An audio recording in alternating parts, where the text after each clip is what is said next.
Hello, my name is David Hartful, and I wanted to present to you this conversation on the 1971 Murfreesboro, Tennessee Central High School walkout and the Jerry Anderson Foundation. So, my father was president of the Black Student Union in 1971, and the organization was formed because they saw that Black students and faculty were not treated fairly at the newly integrated Central High School. So, my father decided to stage a walkout with his best friend, Jerry Anderson, who was star of the football team. So they made these demands on the school board and then walked out of their classes. And the demands were for more Black representation in extracurricular activities and more Black faculty. So all of their demands were not met. However, they did get more Black cheerleaders and a Black speaker at commencement, which was my father, David Hartful.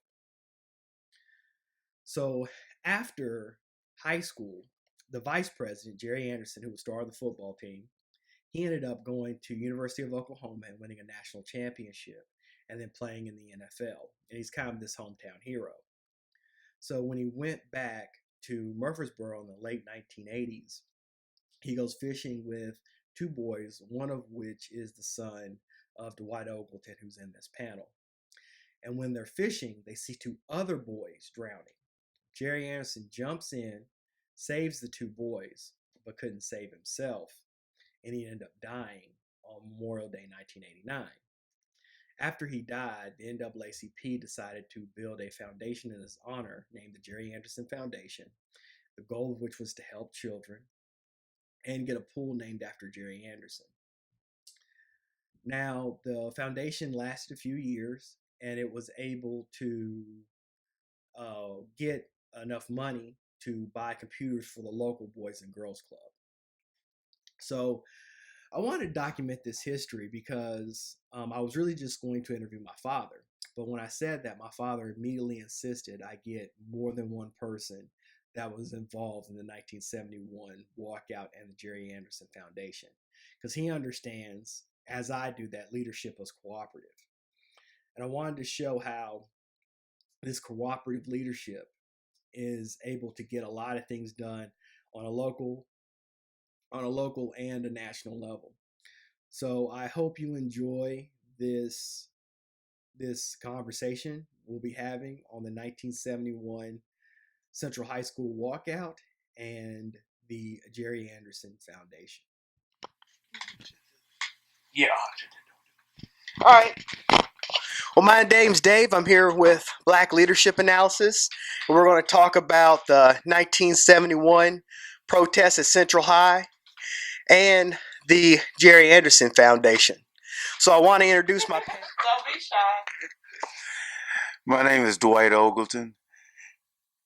Okay, and he was the president of the Jerry Anderson Foundation when it started. So that's what I wanted to touch on. And you're also NAACP president, right?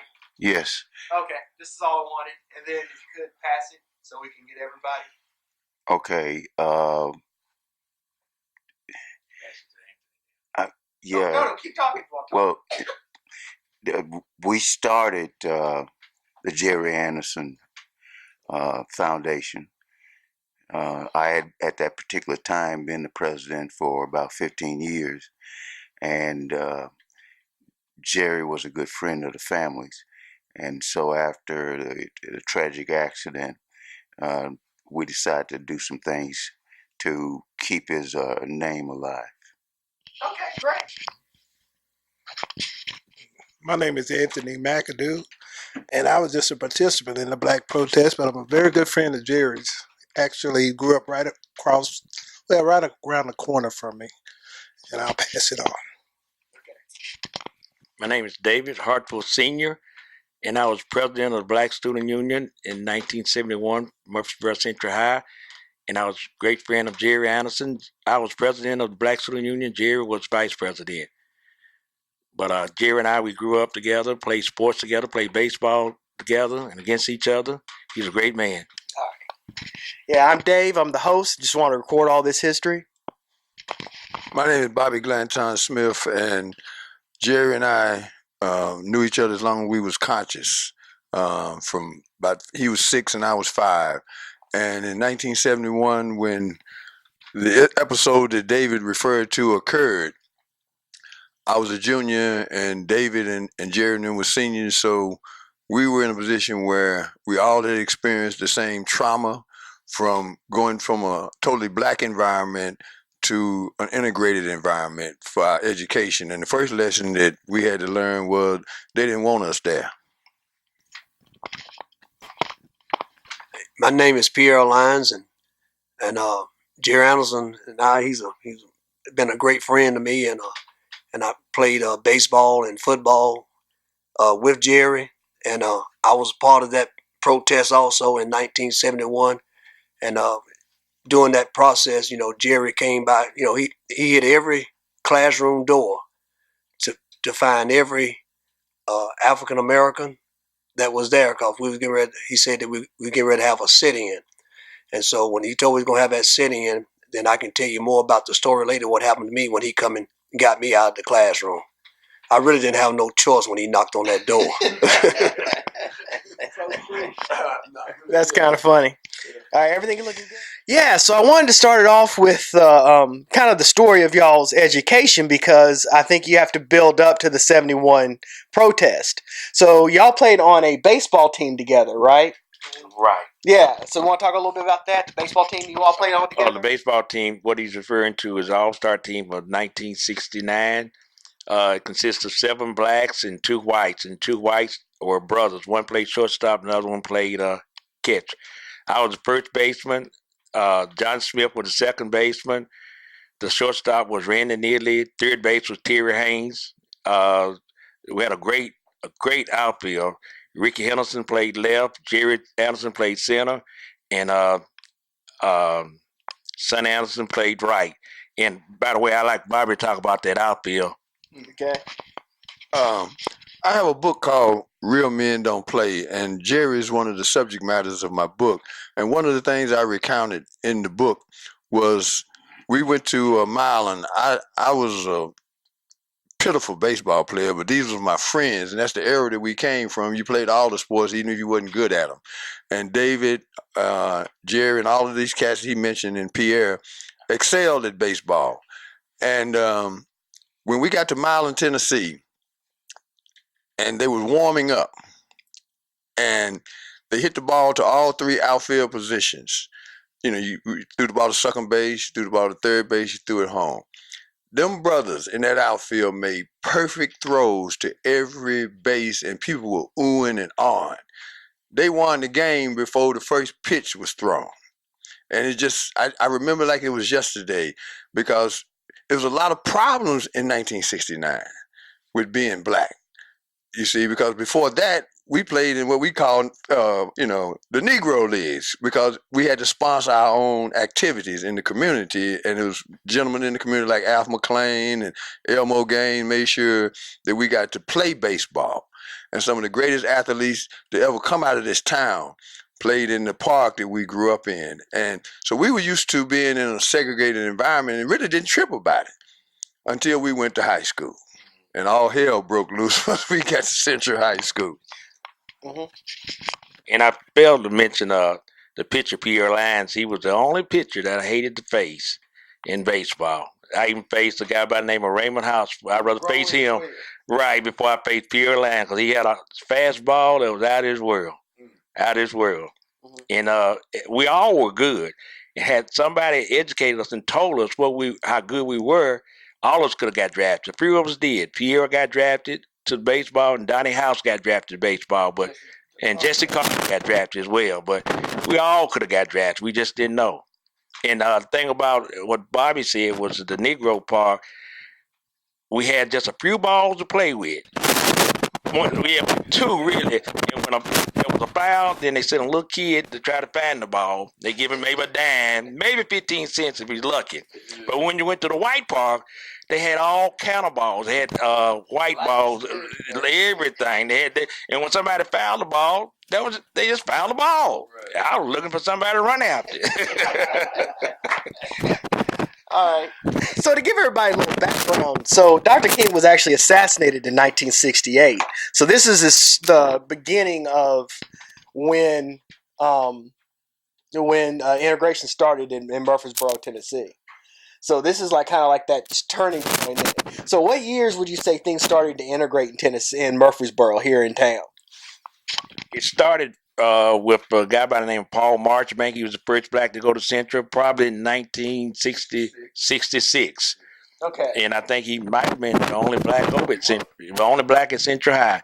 So it was one man. One guy, It was one guy. Uh-huh. So it wasn't like integration happened and then 20% of the people. So they had one guy going in 66. Right, they bought it. Okay. Yeah, the Marchbank family, for whatever reason, was selected to be the test case if this was going to work. And the rest of us were still in a self-contained community, looking forward to going to Holloway High School, playing sports, and all of the social activities that you would, expect to experience while in high school. And by the time David and Jerry went to Central High School in 67, Right. that was the first aggregate of black students. So that was when it was like more than one or two people. Right, like right. Community of black people. And we all went through just different, it was one black in everything. The honor society, all the different social things that go on in school, it would be just one black. It didn't matter if you was good at something, it didn't really matter. You see, that's why your dad didn't play baseball. They wasn't having that. No, seriously. Okay. They wasn't having it, man. It's just, so the transformation to an integrated environment in hindsight taught me that we should have never accepted integration for a cure-all. Because what we did was subjugated. We didn't integrate. They took all of the leaders of our community and made them pawns. We're talking about leaders in our community. When they went to Central as educators, didn't nobody respect them but us. And they was always in an inferior position. And it's nothing that you can do but look back at that and say, should we really have went all out to segregate or go with Plessy versus Ferguson? Separate but equal. Never equal. None of us ever had a new book the whole time we was in elementary school. None of us. But we all learned how to read and write. We worked with what we had. And when we went to white school, we're like, damn, I won't get to put my name in the book? Because they got new books every year. And it took us a couple of years to really catch up on the information because the stuff they tested us on was old information. And so at that time, though, we had a very tight community out of necessity. And so people would encourage us to, learn how to deal with this, But in hindsight, we'd have been better off if we'd have stayed as an intact community, in my opinion. Hey, I'd like to also speak on the integration part. Was it Paul Marchbank? Yeah. That went to Central. But in 65 and 66, I was 10 years old, and they integrated me into Hopgood Elementary. So I went the same time he did, but I was at Hopgood. And so integration started. If you could just hold your mic like that. Yeah. Integration started, I was integrated at that time, but they sent my brother and sister back to Bradley to the all-black school, but they sent me to Hopgood. So I was integrated at 10 years old in 1965, but I know I was one of the first blacks that go to Hopgood. There's no doubt about that. And I was only black in my class at that time when I went there. And so they let you know it too. They let me know it too. Yeah, they let me know when I was there. The story that you just told. Well, the story that I had, I was really scared. I was 10 years old, and I was really scared. And so, cause I just didn't see any familiar faces there, and I had left all my friends at Bradley Elementary at the time. So the first thing that happened to me at 10 years old, and I'll never forget it, is that when I went to my desk and I sat down, and I sat between a white girl and a white boy, and when I sat down, they scooted their desk away from me. That's the first thing that I remember when they integrated. But so that's one of the stories that I have had there. There's plenty of stories, but that's just one of them. So that's interesting. So when you began high school, you were really one of the first groups of black people at Central High School. So the year before, did you start the Black Student Union in your junior year, or did you start in your senior year I wasn't clear on that. The Black Student Union was started in my senior year. We all got together, all the blacks, and went to the gym and decided to start a organization that would give black kids more representation throughout the school and the student government. And we even had a constitution. Darlene McFerrin was the one who wrote the constitution, and we selected officers, and the rest is history. Yeah. Right. But before that, though, what led up to you wanting to build the Black Student Union? Was there a specific event that made you want to do it, or just in general? Yes, there was a specific event. They had cheerleader tryouts, and we had black girls to try out for cheerleader, and none of them made it. One of them was already on the cheerleader squad. That was Joan Scales, and of course my sister went out too, and Lenora House was another one that went out for cheerleader. And we looked around and didn't have any black representation throughout the student body at all. So we decided to try to do something about it. Okay. And we actually met in a friend of mine's backyard. Well, maybe it was in his front yard, but it was Kevin James. We decided that night that we were going, next morning we were going to school, going to walk out and sit in. Of course, I didn't think it would happen like that, but it did. Okay. So, so you start the Black Student Union, and how did you materialize the idea of? Was it a walkout or a sit-in? Okay, the first day we asked for, we stayed at viewpoints and asked for the things we wanted, and the principal and the vice principal would not give it to us. A principal was named Swafford, and the vice principal was named Faulkner. They wouldn't give us anything, so we decided to sit in. We sit in. We sang gospel songs in the lobby, and they said give them a day or so, and they'll decide. And so the next day, we came back the next morning, and they didn't realize we were really for real, and we sit in, and again sung gospel songs, and we gave them a little time, and after that time was over with, we walked out. Now's a good time to put some PS story about Jerry and the walkout. Yeah. Okay. Okay, during the walkout or the sit-in, like I say, Jerry was going by and knocking on different doors, and so he knocked on our door. I was in my math class at the time, and who was teaching the math class was my defensive back coach, Coach Moon. So Jerry knocked on the door, and it was a couple of blacks in there at the time, and I was one of them. And Jerry looked at me and said, "P, let's go. We're having a sit-in." And I looked at him, and my teacher looked at me and told me to, he said that, you need to sit down, just like that right there. You don't need to go anywhere. And then Jerry looked at me one more time, and he said, "P, let's go. We're having a sit-in," just like that right there. I looked at my teacher, and I looked at Jerry, and I got up. I said, something, I'm going to have to live with Jerry all my life, and I said to myself, and I didn't want to have to deal with Jerry, so I got up and I walked out.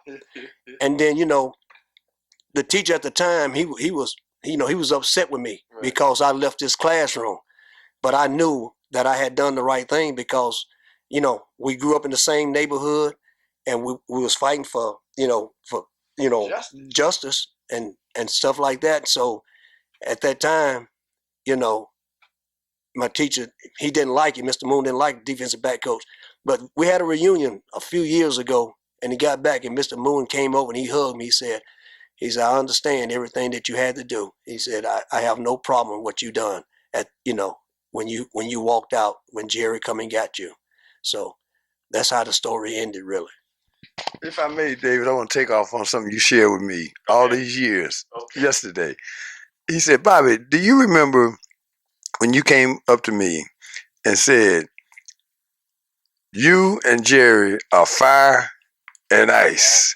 Why did it work? And that's how it worked, because Jerry was a very instinctive person.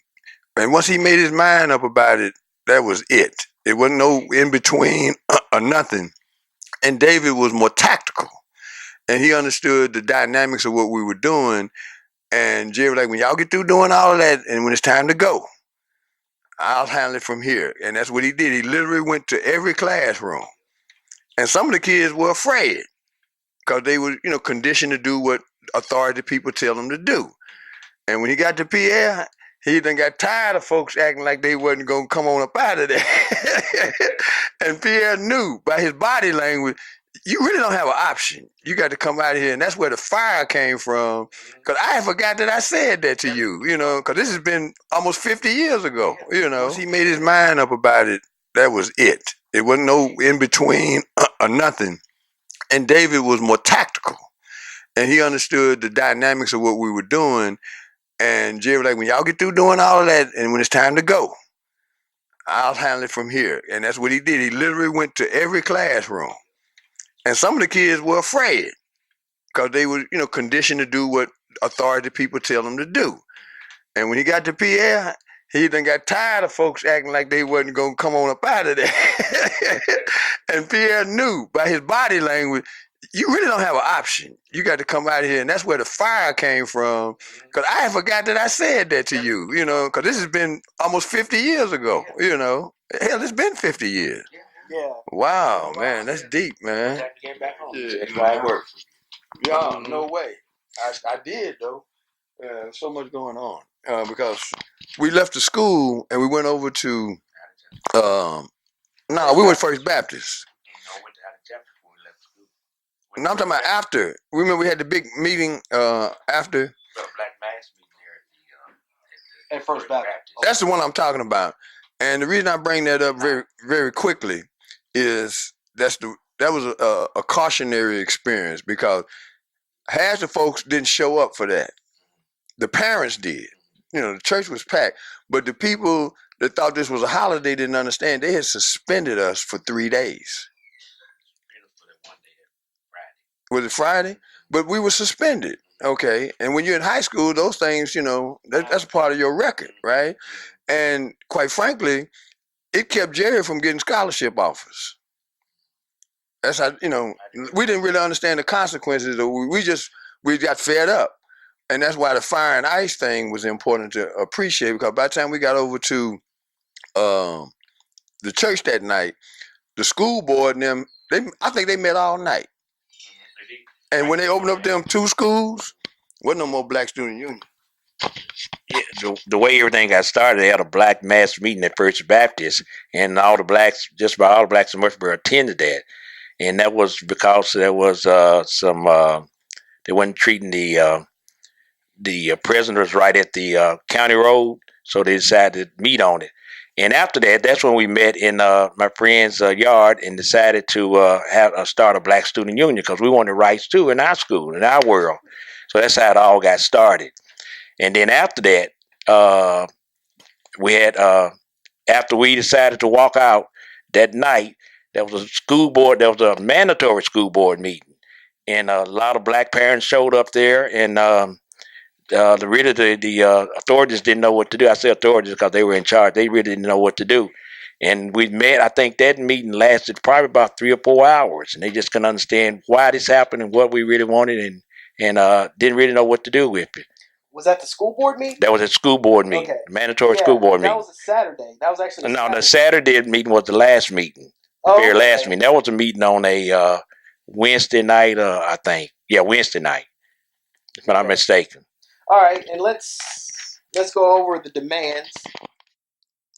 All right, I think we'll talk about the demands made by the Black Student Union. They wanted 2 more black cheerleaders, a black speaker at commencement, black literature in the library, and also more black teachers, administrators, and a black coach. And so those were the demands they listed in the newspaper. Were those correct? Yes, they were correct. The immediate demands we wanted were black cheerleaders, more black cheerleaders, and a black commencement speaker at graduation. Mm-hmm. And then the other ones, because we realized it could take a little time, but not really. But those were from a student world, those were the ones that I remember the most because they were sort of on our level. Yeah, and you also understood the importance of the black administrators too, and you tried to push for them too. So it was very much a comprehensive plan. Also, you wanted to address the double standards you saw between black people who got punished and white people that got punished. Is that correct? Yeah, that was in the paper. You want to talk about what you saw, the double standard between blacks and whites being punished? Well, what did they say in the paper? A lot of things in the paper. They said that you said there was a double standard at Central for punishment against whites, and whites was given more leniency. And then Richard Reeves, which is the oddest thing, they named her after her husband, called her by her husband's name. But there has been a lot of progress in blacks at Central, and she cited your success at Central, making the honor roll. And then Principal Stafford said the situation would not be where it is if the black students who came to me on Wednesday morning had not demanded. They not only demanded the action, but they made it clear that I don't have much time to make up my mind. Yeah, but you definitely saw a difference between how blacks and whites were punished, right? Yeah, there's a difference. As Bobby spoke earlier about the National Honor Society, we had black people black students, I should say, that had the qualification to make the National Honor Society, but didn't make it. And I was the first black to make the National Honor Society, but I had blacks before me that had averages just as high as I. They had qualifications just as well as I did, but for some reason they didn't. Well, you know why they didn't put them in there. And seemed like we would get punished and ridiculed more than the white students. White students got away with a lot of things more than what black students did. And basically, we just didn't have the representation that we needed throughout the school. And after what we did, we opened the doors for Riverdale and Ogleton High School to have a great black representation throughout their program and throughout the student body. Exactly. So you not only did a protest, you also did a commemoration. The tape is off. No, we can leave it on. Never stop taping. The thing that was interesting about that time was things that changed in the tenor of our reaction to racism and segregation and whatnot, but not in the South where we were, you know. And so, first thing was fright when we heard Dr. King had got killed. Like, no way, you know, because we just lost JFK, and a few years before that. And now they taking the King down. And it split the city because the younger people were like, man, I'm done with that turn the other cheek stuff, you know. But the elders prevailed, and we basically just kept singing and marching and all of that kind of stuff. But the mood was changing in the country. And Malcolm X had started years before that, Malcolm had begun to have a presence in the psychic of black people about how we should address racism and injustice. So it was a conflict because people were marching and all that kind of things to get opportunity for people who sat on the sidelines. Because a lot of times when we put our careers on the line, there were people who benefited from it and never, connected to the necessity of preserving the rights of our people. Because as soon as the two new schools opened, Riverdale and Ogleton, the suspension rate, the graduation rate plummeted. Because we had about a 90% graduation rate when we was going through school. And they did studies years afterwards at Riverdale and Ogleton. The dropout rate went way up, the suspension and expulsion rates went up, and it was just because we didn't understand the magnitude of what we were doing and how important it was to impart that information to the succeeding generations. And even now, I guarantee you, in Rutherford County, we're still last in aggregate in academics and scholarship and all of that kind of stuff. And that's why what you're doing, I commend you for it, because this generation, your generation, they need to be aware of how we ended up in this chaotic mess that we're in right now. Exactly. Now, I know for a fact there's a lot of nationwide studies that support what you just said, as far as higher rates of suspension, lower rates of graduation. Also, there's studies saying that if you have a black male teacher, you're almost 2 or 3 times as likely to graduate from high school. So the lack of black male teachers is a big problem in our community. And so, with the new integrated schools, like you said, it's harder to get black people in those positions to have some say in what's going on. And if it's hard to get black teachers, it's that much harder to get black principals and black administrators. So you don't have anybody to combat the things that we're still dealing with now, because we're really still dealing with a lot of the same stuff they talked about in the newspaper with you guys, as far as saying that white kids get more lenient sentencing. Well, not sentencing, but lenient punishment. Black kids get harsher punishment. Harsher punishment then leads to lower graduation rates, being more upset, lower grades. It all kind of snowballs on top of each other. And there's local studies on this and nationwide studies on it. So that's why it's really important we go over this. Now, what paper you I can't remember the exact. Oh yeah, the Daily News Journal. Yeah, I got the archive from the Daily News Journal, and yeah, so yeah, this idea about school is really really important for us, because we need to like understand all the different things that happen. But it's an amazing thing that you got to have a Dr. King event at Central High School and have one at the First Baptist Church. And then we had our first black commencement speaker. And so what was it like speaking as the first black man at Central High commencement? I couldn't wait. No, it was great. In fact, some of the blacks wanted another guy to speak by the name of Ronald Turner, but the principal chose me, and which I was glad that he did, and I was a little worried about the speech and how I would write it and what I would say, so I got Mrs. Scales to help me.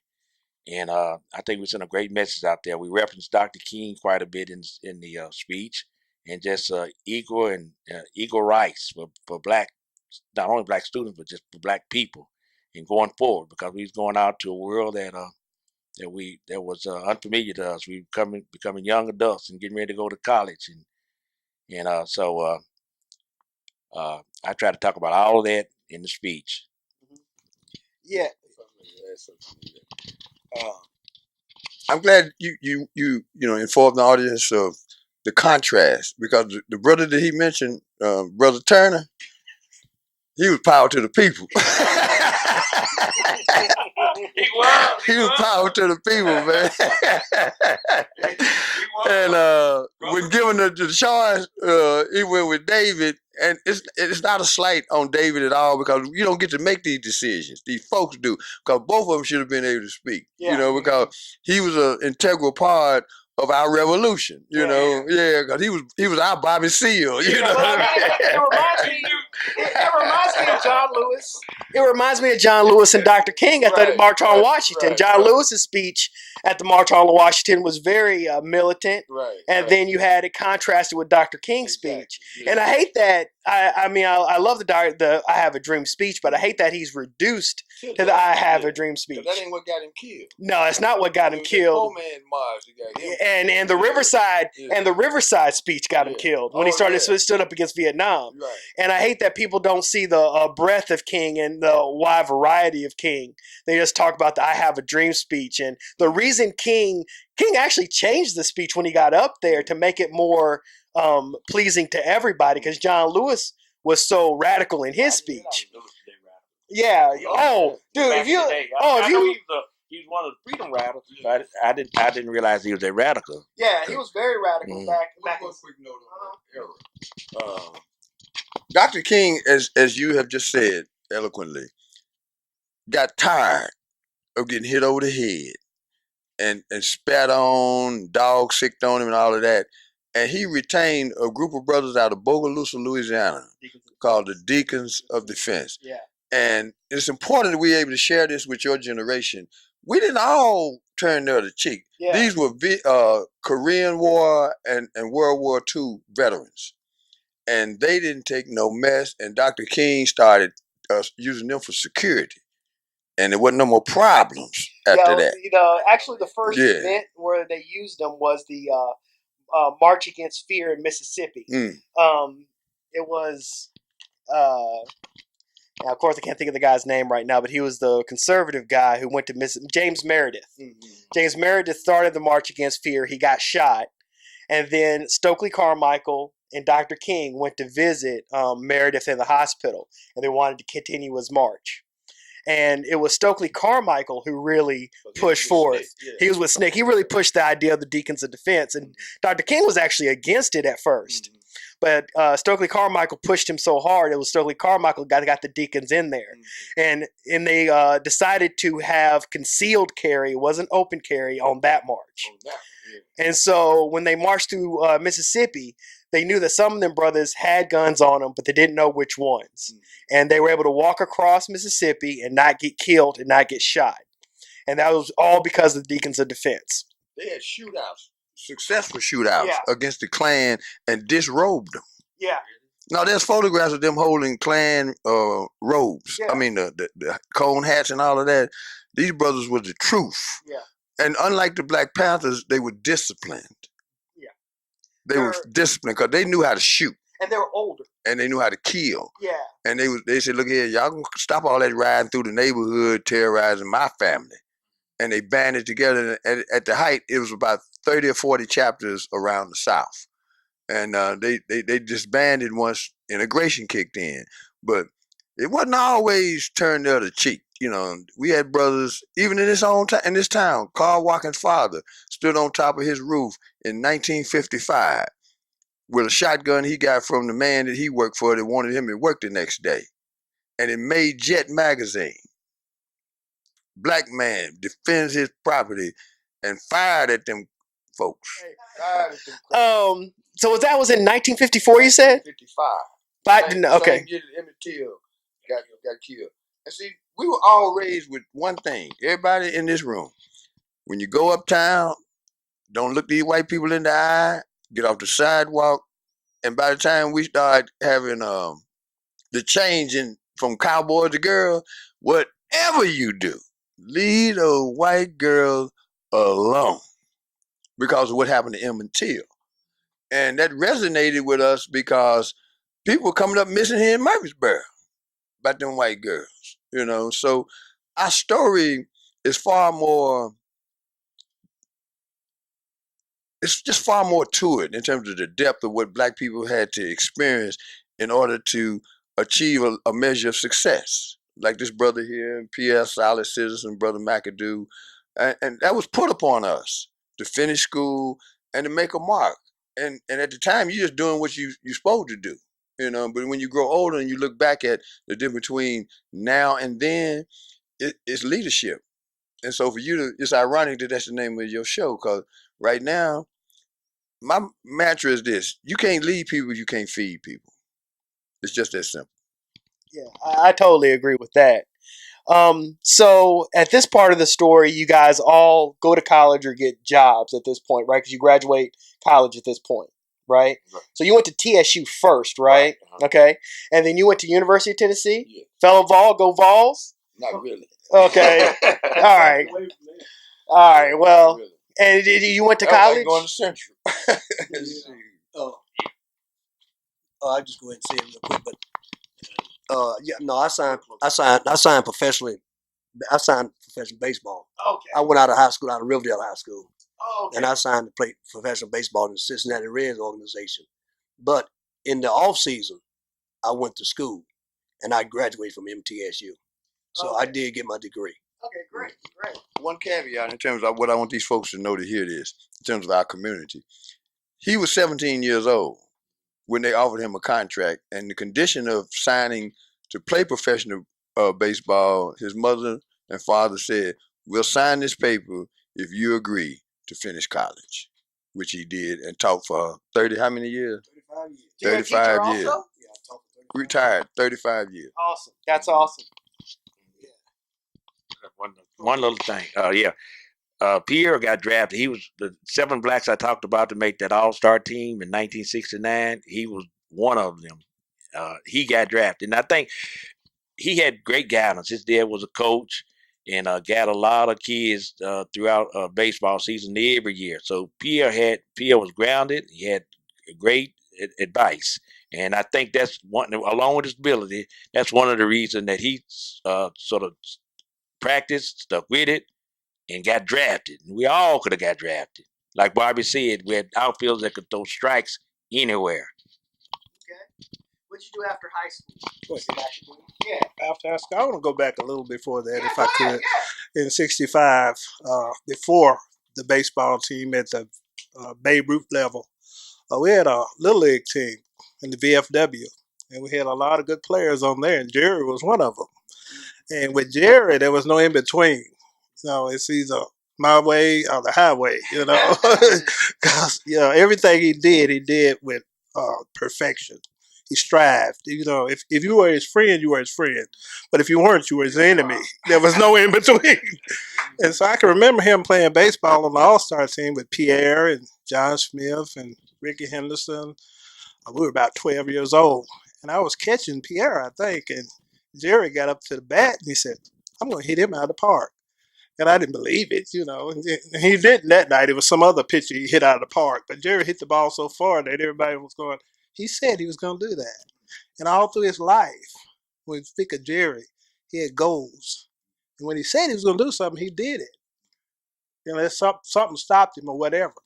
But when we talked about integration a few minutes ago, it brought back to my mind my grandmother, who raised me and my brothers before we even get to Central High School. She would take us to a store up on the square called McClellan's. I don't know if y'all remember that or not. And I got a photo. yeah. And we would go in the square, and she'd always buy us popcorn and orange slices. I always wondered why I couldn't have anything else, but that's all the money she had. And every time I went in there, it would be a white water fountain and a colored water fountain.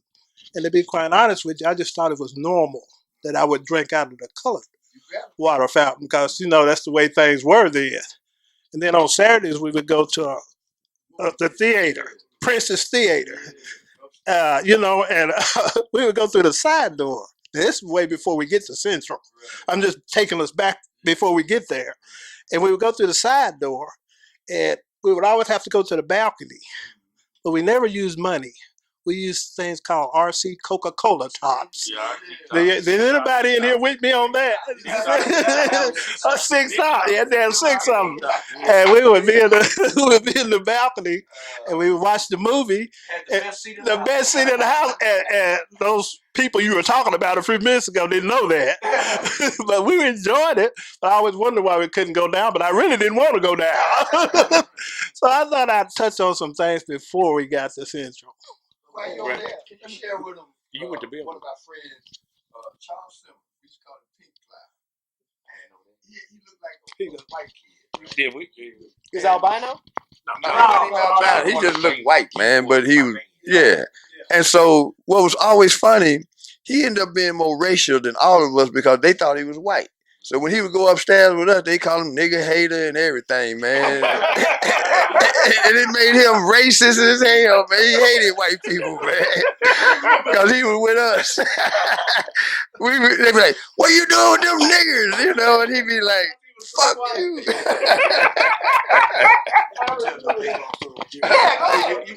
You talk about Jerry in baseball. Yeah. Okay, I give you a baseball story. We was playing, and we was over at Oakland Park, and we was playing in the Bay Ruth League. And I was pitching that night, and Jerry was on third base. And either I threw a wild pitch, pass ball, but the ball got back, to the backstop, to the catcher back there. And, so quite naturally, Jerry's going to come home. Mm-hmm. So I go up there, I'm covered home plate. And I got the ball. I'm waiting on Jerry, and I'm weighing 117 pounds. Waiting on Jerry. This is not gonna go with it. This is what I'm saying. So I know Jerry is coming, and I know we friends, and I know we all grew up in the same neighborhood, in 6th Ward and all that right there. I said, here he come, just like that right there. I'm sitting right there at home plate. I get the ball, and Jerry's coming. I'm waiting on Jerry. I just know he's going to, because Jerry one of the hardest hitting football players ever live. I'm telling you, ever live. So I'm sitting down. I said, well, I'm going to hang in there. I'm not going to run. I'm not going to be scared. I'm going to sit right there and wait for him. Jerry come in and slide as hard as he could with his cleats. I thought he was gonna run over me, but he didn't. But when he slid hard, when he slid I had my glove down there, and I hit his cleats down there with the glove and stuff. He knocked the glove and the cleats and stuff out of my hand. Every bit of it out of my hand. But see, the difference between that, because, we grew up together and we was friends. And if you wasn't his friend, he wasn't going to slide. It wasn't going to be no hard slide. He was going to run you over. And just because we was good buddies and good friends, he did it that way. And the story I'm getting to right here. So when you learn, when I put that glove down, see, I'm down there. I'm like, 13 or 14. I'm about 14 years old or something like that at that time. So I left my glove down there. But then I learned when I went off and played ball, when I learned if I had done it different, when I went off and learned how to play professional ball, they taught us that you're supposed to pop it and come out of there. Then I would have had Jerry out. Then Jerry really been mad at me. So I didn't get Jerry out because he knocked everything out of my hand. So he didn't try to run, but I'd have had him then if I knew the correct technique how to do it at that time. He really been mad at me then. Yeah. And, on the baseball note, David Hartful was a disciplined hitter, and they would try to fool David with that curveball, and he got to the point where that's where you made your money, because you hit for average and alley power. Every now and then you take one out. Jerry was a dead fastball hitter. You throw that deuce, he turned into a knot. It'd be funny, man. Jerry would be like trying to kill the ball, man. But you try to get that fastball by him, oh Lord, man, that boy could hit a baseball. Right. Yeah. We need to stop for a second. Okay, so we're back, and we're going to talk about some of the things that happened in 1971, 1972. Yeah, in the midst of all the crazy things that was going on at Central High School, the one thing that united the student body was the 70-71 football team. And Pierre, at 140 pounds, was on the team. Most of us had kind of, through attrition, stopped playing football. But for whatever reason, Pierre hung in there and was an active participant on what is arguably the greatest high school football team in the integration era, without question. The 1970-71 Murfreesboro Central Tigers. And they won the Clinic Bowl that year. Yeah. No, they won the state championship 36-0 against Memphis Melrose. And Jerry got kicked off the team 3 years in a row. Oh, yeah, man. I mean, it was ugly, too, man. Remember when Donnie House tore him up out there in that tackle drill, Pierre? Yeah. And he quit. Jerry just walked off, man, because Donnie stuck him, man. And Jerry was like, man, I ain't thinking about football. But when he came back and he settled in, woo, Lord, tell him, man. About how that team was, man. Oh, okay. Oh, the state championship team. Yeah, the state championship team. And, we won the state championship in 1970. And during that year right there, we had a great team, and we played a team called Bristol High. They had a great team. That's the hardest football game we had that year. That was the hardest game that we had. We played in Bristol, but they was great. But that was the hardest game we had. And so with Jerry, at that time, like Donnie House, I got a lot of playing time. I was a sophomore, so it was like 12 seniors on that team, and 12 of them, 12 or 14, about 14 or whatever it was. Yeah, they got full scholarships. You had full scholarships in football, and you had 2 that went to professional baseball off that team. And so we was playing that night. Donnie House was the starting cornerback, so I was backup. I was a backup for Donnie, so I had to start that night. So I'm the sophomore back here. I'm the new one back here. Bristol did their homework. Bristol High School did their homework. So we was playing that game that night, and that was my first start of the season in the state semifinals. And Jerry was one of the defensive backs back there too. So Bristol knew to pick on me. So I was doing great, but what they did, they tricked me. They ran a tackle eligible play. I saw like a number 70 something, so I said he can't go out because he got a number 70 something on. but he was the furthest one on the end.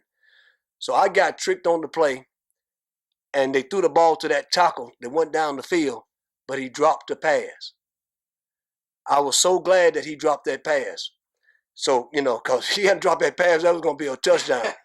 But this was the hardest part. I had to come back and face Jerry.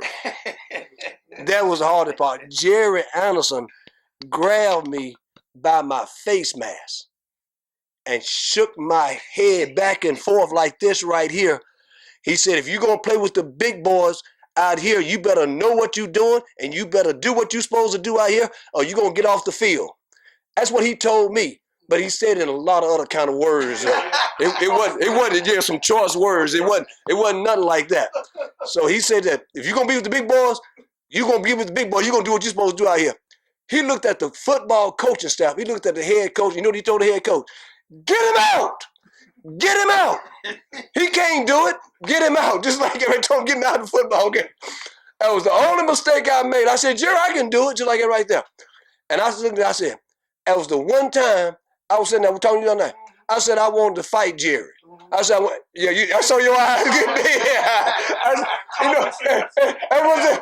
was just stuck in. Rihanna stuck in. They looked at me, them guys said, boy, you didn't want to fight Jerry. And Rihanna stuck in, man. But that's what it was, though. He did not play. Like what you said. It kept me alive. But just like you said, man, he wanted perfection, man. And if I couldn't be out there and beat perfection with them, he didn't want me on the field. And that was it. And other than that, the rest is history, though. We won that game 26-12. But that's the hardest football game we had that year. And we were state champs that year. I'm sorry, we have stuff. Yeah, you need to speak into it. See, Jerry and I grew up on State Street. And his grandmother ran the daytime cafe, where if you want a little nip or something, you could go up there and with your meal and get a little something. And my grandmother, Miss Ann, did the late night thing.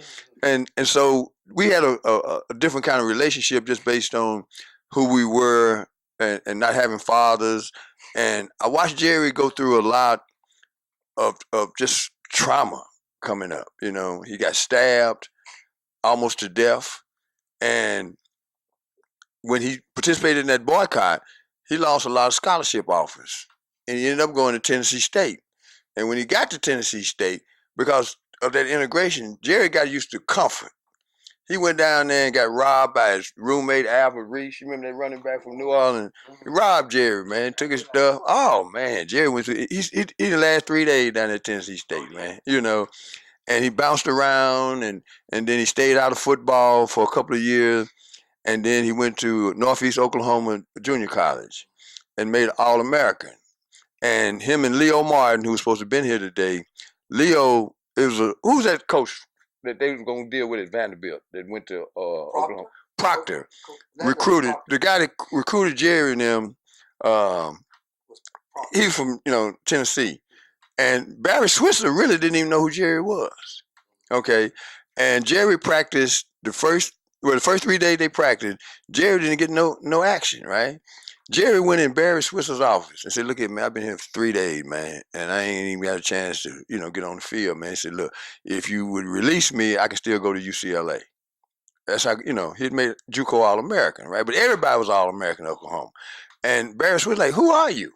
He says, just this simple, man. Put me on the field tomorrow, or release me. And in his book, Barry Switzer, it's called The Bootlegger's Boy.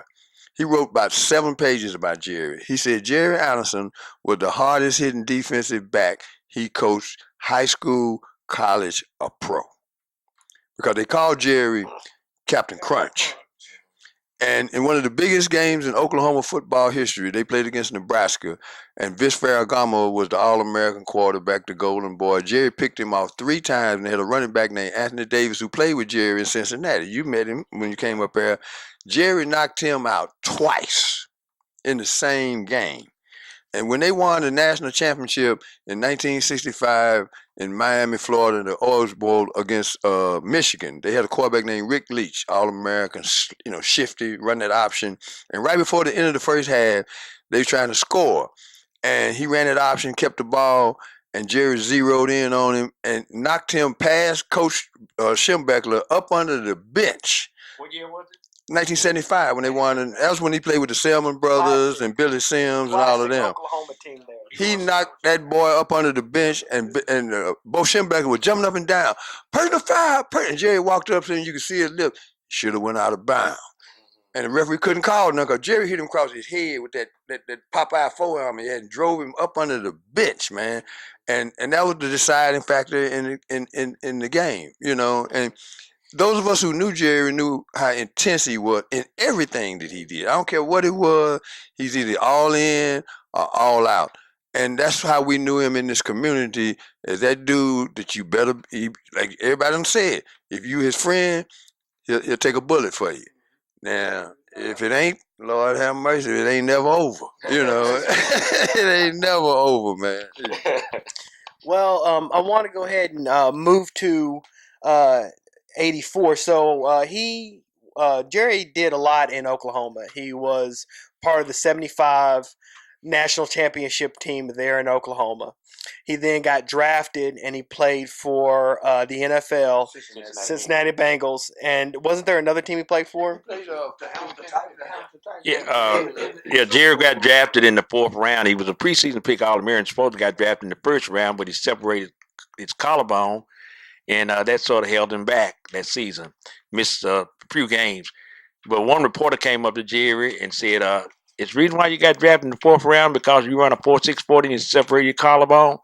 And Jerry looked at him and said, I didn't comment on the collarbone statement. He looked at him, he said, I may run a 4.6 40, but I never got beat deep. And the guy didn't know what to say. Even though he ran a 4.6 40 on paper, when he got out there on the field, we don't know what he ran.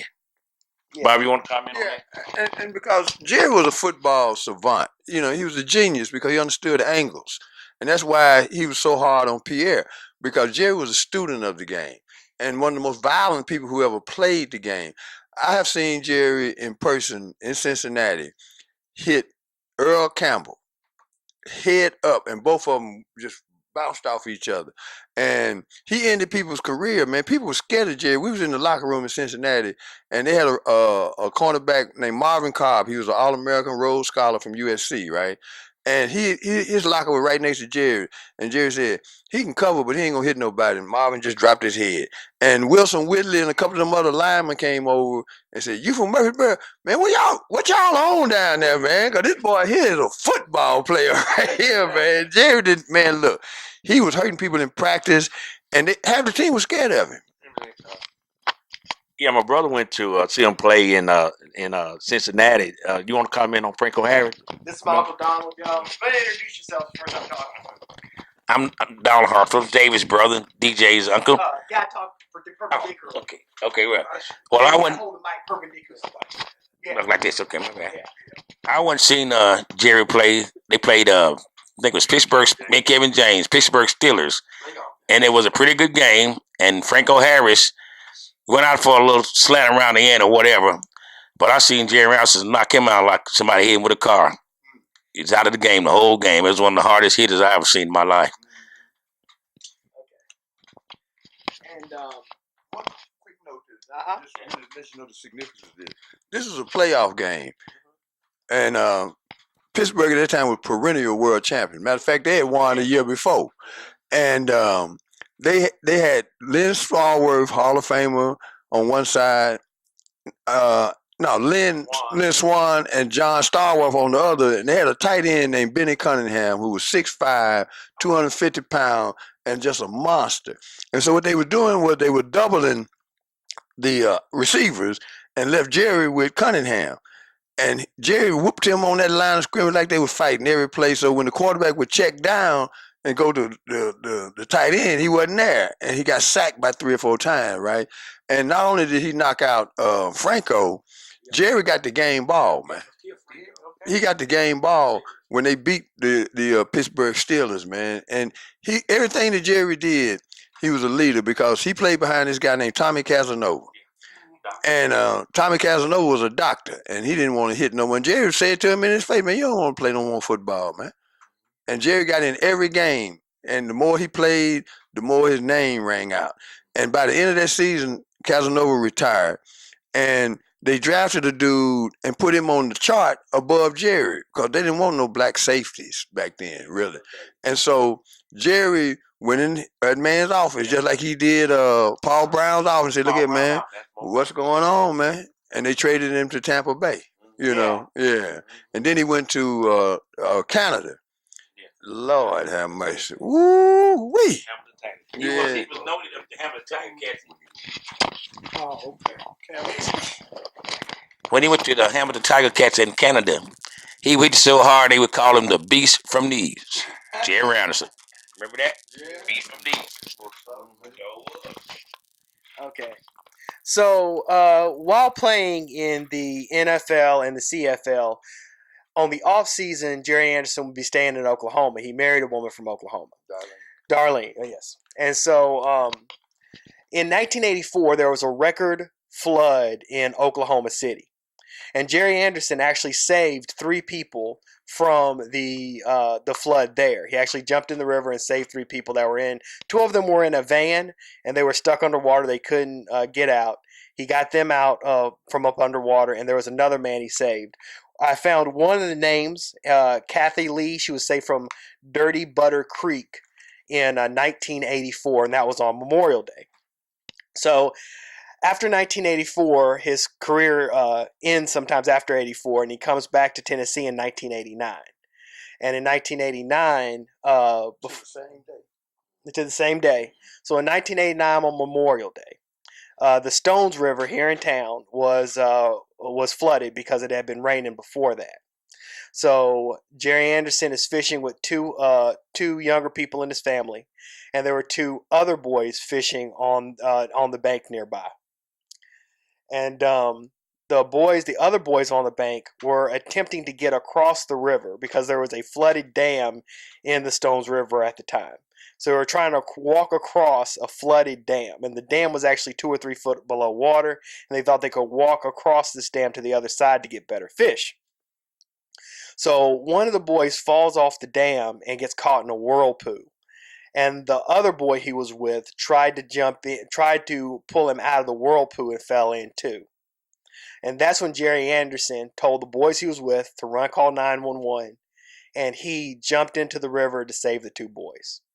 He swam into the river, and he was able to throw both boys out of the whirlpool, but he couldn't get out of the whirlpool himself, and he passed on there in the Stone River Memorial Day, 5 years after he saved the people in Oklahoma. So Yes, in both of those incidents, the one in Oklahoma and the Great Tulsa Flood in Oklahoma, and also the incident in Murfreesboro, happened on the same day, May 27. One was May 27, 1984. The other one was May 27, 1989. So once he passed on, he became this local hero here in town. And so after Memorial Day in 1989, there's a lot of different articles about Jerry Anderson in the paper. And he comes to symbolize the heroism here in Murfreesboro, Tennessee. And they talk about him a lot. And here in town, we wanted to make a foundation to carry on his legacy.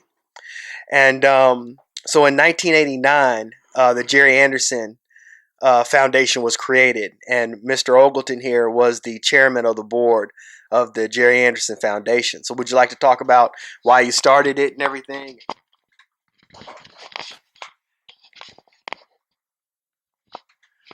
We started it after, well, let me go back to the beginning. I was there at the Stones River at that time that the was swept away. My son, he was with him. He was one of the young boys that was with Jerry that day. And my first time meeting Jerry was that Friday before he passed at a fish fry that we had at the house. And it was the first time I'd ever met him, but we've been talking about all of this hitting and knocking out. But when I first met Jerry, Jerry was a very kind and generous young man that I fell in love with. because anytime I let somebody take my son fishing, I got to like it, because normally we go fishing. So around about 10:30, the phone rang, and it was my son that had said, "Daddy, you need to come down here. I think something has happened to Jerry." And so when I got there, um, they were looking for him because the current was so strong, it had pulled him under. Matter of fact, it was so turbulent that when they pulled him out of the water, he didn't have his shoes on. And so the turbulence and the power of the water pulling him under uh, is that's probably what took him under, being so exhausted after saving those other two boys, because he turned right around and went back in the water to save the other young man. And so we, after coming out of being in shock, wanted to do something to honor him, uh, to honor his mother, because his mother was there right by. I'm trying to think of uh, the house we was at, Mosby, Johnny Mosby, and she was crying, but it wasn't a cry, a regular cry. It was like a moan. And when the reason I know about the shoes, because I helped him put him in the back of the ambulance, and it took his shoes and socks off. So it let me know he was fighting. He was fighting. And so we wanted to do something to honor him and to encourage other young people to follow in his footsteps. And so we started the Jerry Anderson Foundation, and this at this particular time is still going on. And every year on the Martin Luther King Day, that award is given out to a young person for their activities, especially not just in sports, but especially in academics, and the way they carry themselves in school and in the community. But let me say this, I'm not from here.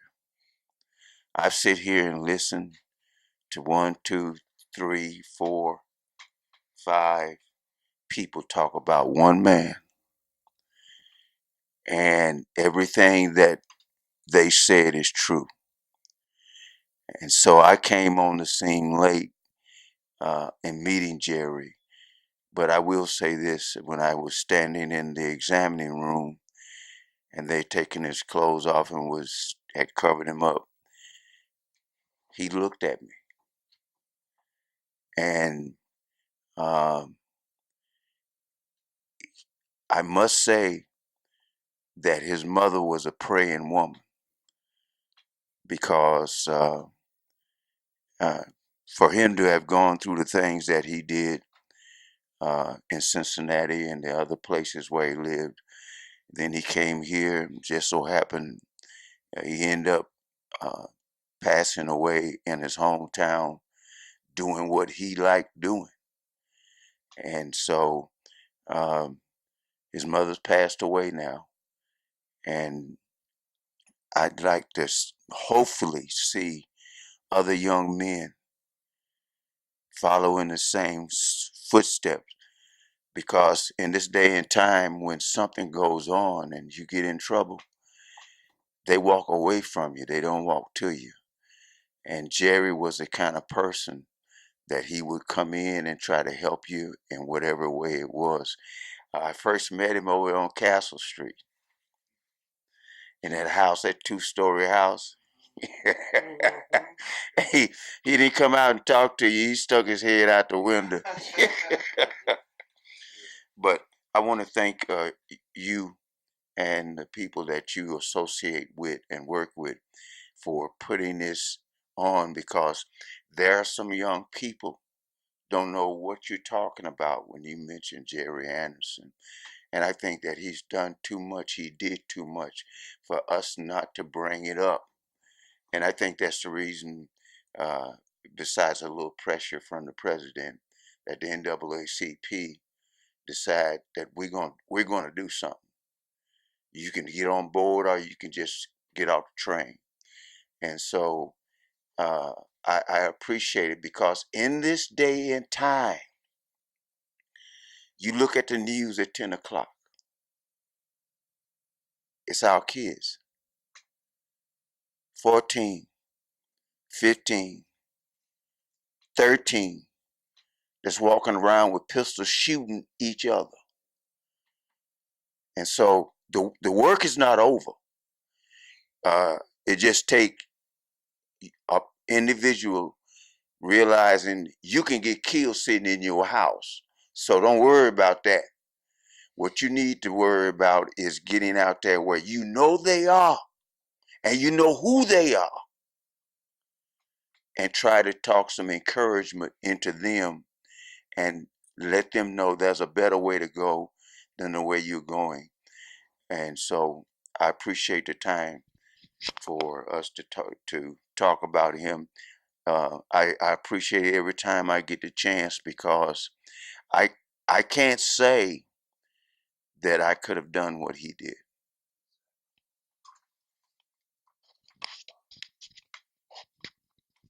Yes, and the Jerry Anderson story is a very important story here in the borough.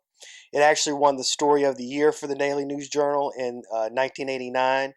It was the NAACP had an award for Jerry in his honor. It also was an award from the Kiwanis Club. He won a Distinguished Tennessean Award from the governor, and that was accepted by his family members. We now have a street named after Jerry Anderson. And there was also a Rescue 911 episode dedicated to Jerry. So, yeah. I taped it too. I can't watch it. But you know, one quick thing. The takeaway from Jerry's life is you hear people talk about role models, when in fact what we all looking for is models of possibility. Because the one thing, if you want to measure courage and compassion, Jerry's pictures should be next to both of those words, because the two kids that he saved, he didn't know them from Adam's house cat. Yeah. And they were white kids, which would have, for most of us, been a reason for indifference. Well, I hope they make it, but there ain't no way in the hell I'm jumping in that damn water trying to get them, man. He didn't even know who those kids were, and he did not hesitate. And just like you said a minute ago, I can say honestly, I wouldn't have done it. I wouldn't have done it. It's just no question in my mind, I wouldn't have done it. And Jerry did not hesitate to risk his life again, 5 years to the day. He didn't know none of those people in Tulsa. He didn't know those folk, but that was always Jerry's nature, to try to help somebody. And the thing that I look back on most proudly is the fact that I know what Jerry had went through in his life. And what he did was he kept bouncing back, man, and showing the kind of determination that people should be able to draw strength and inspiration from. No matter what you done been through, don't quit. Because that's how Jerry became Jerry Anderson. Because I'm telling you, he quit football 3 years in a row. Because he just didn't, he couldn't deal with the conformity that was necessary. Jerry asked questions. What's going on? That ain't where I should be playing. Because he knew the game better than the coaches did. And so it finally took a situation where everything lined up, and he seized that opportunity. And then even after that, he was out of football for a couple of years, and he went to junior college, and that's the long route, you see. But once he got there, his name rang out, and they just put him in the JUCO Hall of Fame. Wasn't it last year, Pierre? Jerry's name rang out, man. And then to see him in person with these guys I've been watching all my life on television, and they were in awe of him, because they said, man, we play this game professionally. Jerry plays it at a different level of intensity and passion. It meant something to him. He would go up to his teammates, just like he did Pierre. He's like, hey, what y'all doing out here, man? Y'all want to win? And then he go make a play and lead by example. So a lot of times we have embellished people's legacies, and it really fell apart over time. But as far as Jerry's, his heroic nature, that's his life. And we all should be inspired and proud to have known him as somebody that is a part of our life. And I appreciate you for allowing me and these fellows here to commiserate about an amazing human being. He was an amazing human being. And I still have nightmares because the first time I met him was at his house on Castle. The second time I met him, I had invited him to a fish fry at my house. And while we were having a fish fry, it monsooned. I mean, it rained so hard we had to move the fish fry up under the carport. And little, when I think about it, and I lay in my bed and I think about it, did I know that the Lord was prepping him. Because Stones River is not a look. I mean, you go by there now, you can see the rocks. But that day after that rain, it was awesome. It was turbulent, and I can understand what happened. But that was the first time that I met him. And like I said, for me to let, my son was 14 years old, for me to let my son go fishing with you and I not go, I got to trust you.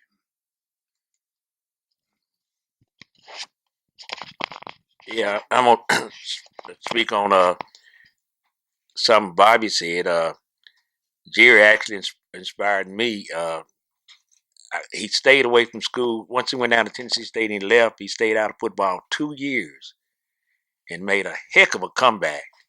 I mean, to stay out of school 2 years and then you go to Oklahoma, Northeastern Oklahoma, and then you go to play for. When he told me he was going to play for the University of Oklahoma, I really didn't believe him.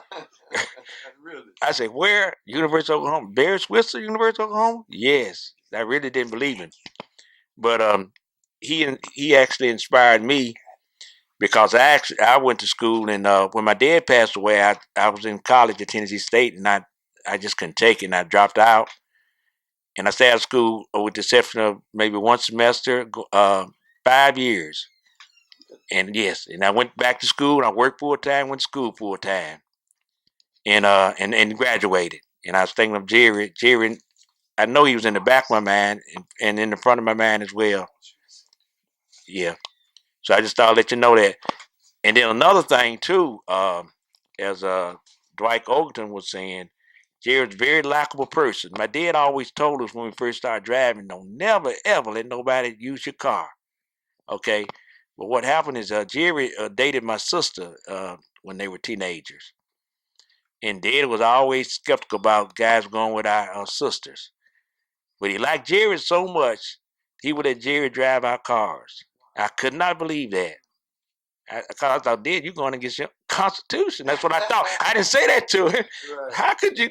What? Why did you do that? I didn't ask him, but that's what I thought. Jerry would take the car, go to the store, just like my brother and I. Yeah. Just thought I'd let you know that. I just wanted to say that, Jerry just he did the ultimate sacrifice, and that's in the book. And the ultimate sacrifice, he gave his life up for somebody else.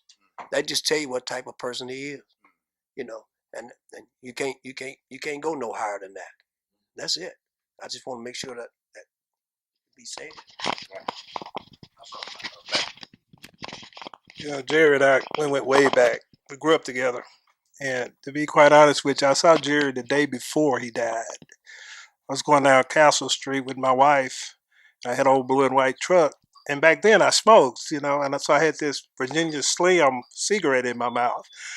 And Jerry saw it. So when I went to where he was washing his car. He said, "I saw you with that old cigarette in your mouth." And I couldn't say nothing because I was really scared when he said that. And he kept washing his car. And I said, "Jerry, don't you know it's going to rain tomorrow. This is the day before he died. And he said, I don't care. My car going to be clean. So he kept washing his car. And that was the last time I saw Jerry. But you have to realize Jerry was a leader. That's something we really need to emphasize. He didn't go second. He didn't follow people. He was a leader. And there's an award right now. The NAACP honors him every year, the Humanitarian and Hero Award, because he's deserving. I was fortunate enough to win the Humanitarian Award. But when you think about an individual that can be honored two different ways, as a humanitarian and a hero, I don't know anyone else like that, but I just wanted to say that about Jerry. The Jerry Anderson Foundation. Okay, thanks. Thank you. Thanks a lot. Yeah. Appreciate it.